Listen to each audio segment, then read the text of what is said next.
Assalamualaikum warahmatullahi wabarakatuh. Perkenalkan, nama saya Muhammad Arfan Nur Holidi dengan NIM akhir 1281. Di sini saya akan menjelaskan materi mengenai pasar modal. Baik, yang pertama ialah pengertian dari pasar modal.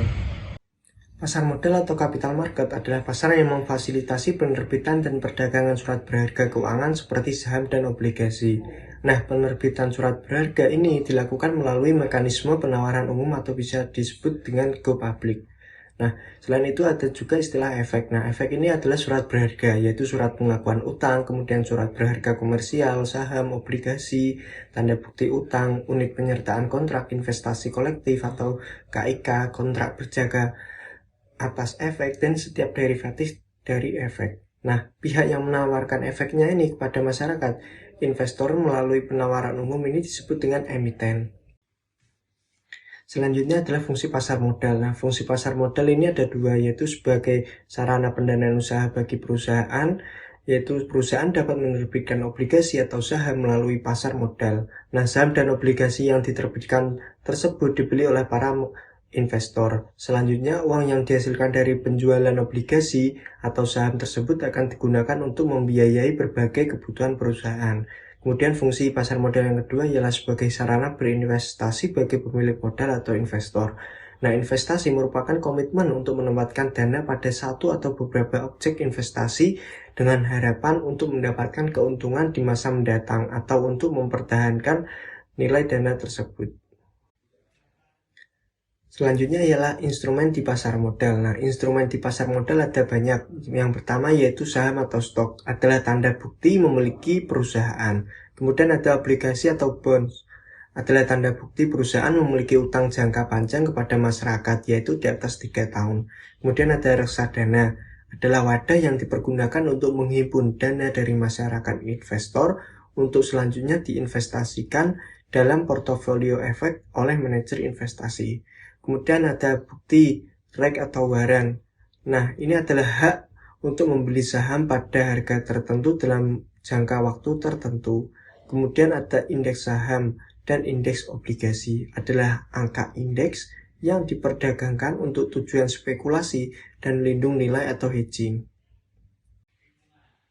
Nah, selanjutnya adalah pembelian saham dan obligasi. Saham penyertaan dalam modal dasar perusahaan. Pemegang saham adalah pemilik perusahaan. Sedangkan obligasi adalah pemegang obligasi, yaitu seorang kreditur. Kemudian untuk saham, penanaman dana tidak terbatas. Jangka waktunya selama perusahaan beroperasi. Sedangkan obligasi terbatas waktunya atau maturity date. Pendek, menengah, dan jangka panjang. Kemudian untuk saham, resiko relatif lebih besar daripada obligasi, yaitu resiko relatif lebih kecil. Kemudian untuk saham, hak suara dalam rapat perusahaan pemegang saham turut serta menentukan kebijakan perusahaan. Sedangkan obligasi, hak pemegang obligasi dalam rapat umum pemegang obligasi terbatas pada lahan pinjaman saja. Selanjutnya ialah jenis pasar modal, yaitu ada dua, yaitu pasar pertama atau perdana, kemudian pasar kedua atau sekunder. Pasar pertama atau perdana yaitu tempat atau sarana bagi perusahaan untuk pertama kali menawarkan saham atau obligasi ke masyarakat umum. Nah, penawaran umum awal ini disebut juga initial public offering atau IPO, dan telah mengubah status perusahaan dari perseroan tertutup menjadi perseroan terbuka atau TBK.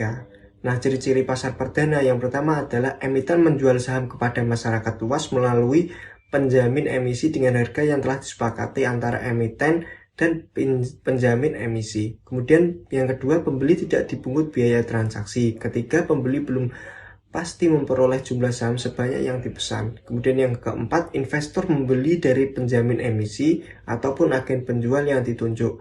Kemudian yang kelima, cirinya yaitu masa pesanan ini terbatas. Nah, selanjutnya adalah pasar kedua atau sekunder. Pasar kedua adalah tempat atau sarana transaksi jual beli efek antar investor, dan harga dibentuk investor melalui perantara efek. Nah, terbentuknya harga pasar oleh tawaran jual dan tawaran beli dari para investor ini disebut juga dengan istilah order driven market. Kemudian ciri-ciri pasar sekunder yaitu harga terbentuk oleh investor melalui perantara efek yang berdagang di bursa efek. Kemudian yang kedua, transaksi dibebani biaya jual dan beli. Yang ketiga, pesanan dapat berjumlah tak terbatas. Kemudian yang keempat adalah anggota bursa memasukkan tawaran jual beli investor ke dalam komputer perdagangan yang disediakan oleh pihak bursa. Nah, selanjutnya adalah resiko dalam investasi di pasar modal. Yang pertama yaitu ada business risk, atau kemungkinan kerugian yang diderita perusahaan karena keuntungan yang diperoleh lebih kecil dari keuntungan yang diharapkan. Nah, business risk ini berkaitan dengan cakupan usaha perusahaan. Kemudian yang kedua adalah financial risk, resiko yang timbul dari cara perusahaan membiayai kegiatannya, misalnya penggunaan utang dalam membiayai aset perusahaan. Kemudian yang ketiga adalah liquidity risk. Nah, adanya ketidakpastian yang timbul pada saat sekuritas berada di pasar sekunder. Nah, resiko ini berkaitan dengan kecepatan pembelian atau penjualan suatu aset serta tingkat harga yang terbentuk dalam transaksi tersebut. Kemudian yang keempat adalah exchange rate risk. Nah, resiko ini berkaitan dengan fluktuasi nilai tukar mata uang domestik dengan nilai mata uang negara lainnya. Resiko ini biasanya dihadapi oleh investor internasional atau perusahaan yang menggunakan mata uang asing dalam kegiatan operasionalnya maupun pendanaan. Yang kelima ialah country risk. Nah, resiko ini berkaitan dengan kestabilan politik serta kondisi lingkungan perekonomian di suatu negara. Nah, selanjutnya adalah strategi investasi di pasar modal. Nah, beberapa strategi yang dapat digunakan dalam melakukan investasi di bursa efek khususnya dalam bentuk saham antara lain yaitu sebagai berikut. Yang pertama yaitu mengumpulkan beberapa jenis saham dalam satu portofolio. Nah, strategi ini dapat memperkecil resiko investasi karena resiko akan disebar ke berbagai jenis saham. Kemudian yang kedua adalah membeli di pasar perdana dan dijual setelah saham tersebut dicatatkan di bursa. Ketiga yaitu beli dan simpan. Nah, strategi ini dapat digunakan apabila investor memiliki keyakinan berdasarkan analisa bahwa perusahaan yang bersangkutan memiliki prospek untuk berkembang yang cukup pesat beberapa tahun mendatang sehingga sahamnya diharapkan akan mengalami kenaikan yang cukup besar pada saat itu. Yang keempat yaitu membeli saham tidur. Apa sih maksudnya saham tidur? Nah, saham tidur adalah saham yang jarang atau tidak pernah ada transaksi. Saham tidur ini biasanya disebabkan karena jumlah saham yang dicatatkan terlalu sedikit atau dikuasai oleh investor institusi dan pemilik saham lama. Nah, dapat pula disebabkan karena kinerja perusahaan yang bersangkutan kurang baik atau prospek usahanya masih cerah sehingga kurang mendapat perhatian pemodal. Yang kelima yaitu strategi berpindah dari saham yang satu ke saham yang lain. Nah, investor yang memiliki strategi ini cenderung bersifat lebih spekulatif. Mereka akan cepat-cepat melepas saham yang diperkirakan harganya akan mengalami penurunan atau buru-buru membeli saham yang menurut anggapannya akan mengalami kenaikan kurs. Yang keenam yaitu konsentrasi pada industri tertentu.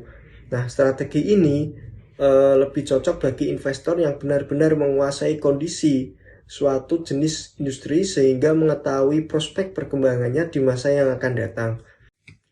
Yang ketujuh yaitu reksadana. Nah, melakukan investasi dengan membeli unit sertifikat atau saham yang diterbitkan oleh investment trust.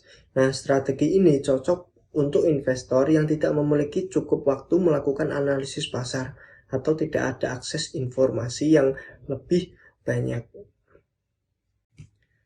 Sekian presentasi dari saya. Apabila ada salah kata, saya mohon maaf. Wassalamualaikum warahmatullahi wabarakatuh.